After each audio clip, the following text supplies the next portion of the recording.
Hi, my name is Brandon. And I'm Bryant. And today we will be going over a crash course on Chapter 9.4. Reforming the Industrial World.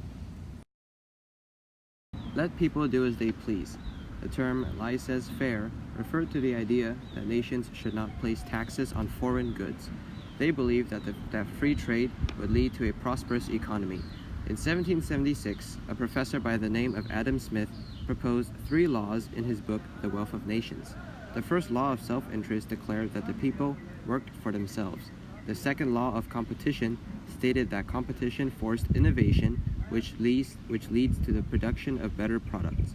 Lastly, the law of supply and demand stated that products that were at high demand should be sold at the lowest possible price to maximize profit. This led to the concept of capitalism, which basically meant that economic factors are privately owned to maximize profit. During this era, other writers such as Thomas Malthus produced books expressing their support for wars and epidemics as they would control the population. Other writers such as David Ricardo believed that with fewer workers and fewer resources, prices for everyday goods would skyrocket when compared to a large number of workers being paid at low wages and an abundance of resources such as coal and iron. Now we move on to the philosophy of utilitarianism, which was introduced by English philosopher Jeremy Bentham. He basically wanted people to think for themselves and to judge everything based on how useful they were. Government policies should also follow this, since ideally they are meant to promote the greatest good for the greatest amount of people. Another philosopher by the name of John Stuart Mill started to spread the ideas of utilitarianism, since he thought that unregulated capitalism was wrong, when workers suffered greatly to a point of starvation.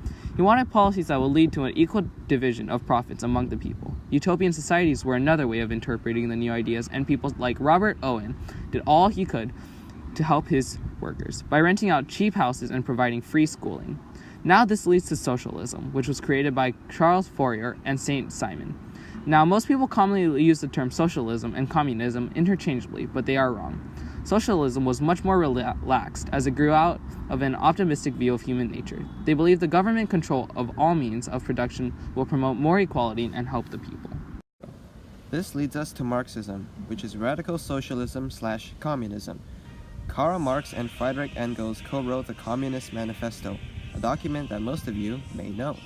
They called for substantial change to stop social classes from warring with one another and to stop making the rich richer while making the poor poorer. They believed that in time, capitalism will collapse and the working people will seize power to create a classless society.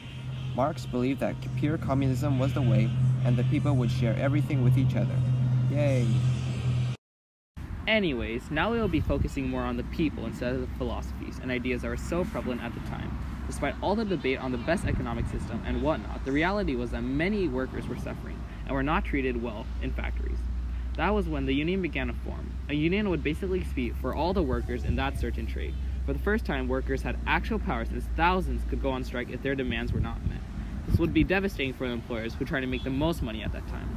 The skilled workers were the leaders of this movement, since they had a better bargaining chip. Their professions were too valuable to lose, which made them effective.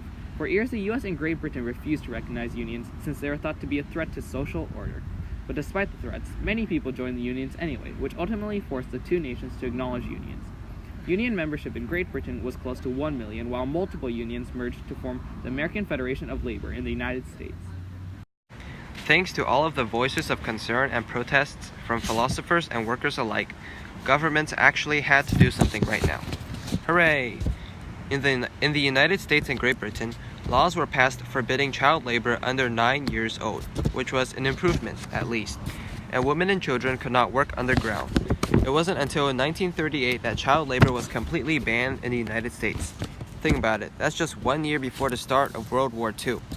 As more and more people began to stand up against child labor and worker abuse, people like William Wilberforce also began to step up the fight for abolition.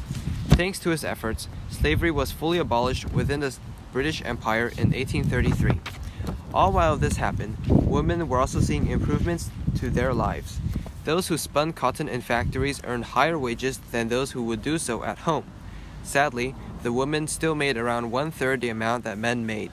To fix this, women led their own reform movements and created their own unions. While we criticize the Industrial Revolution for all of its faults, we cannot ignore the cultural significance that still echoes in our world today. So let us continue the fight to make the world a better place. Thanks for listening.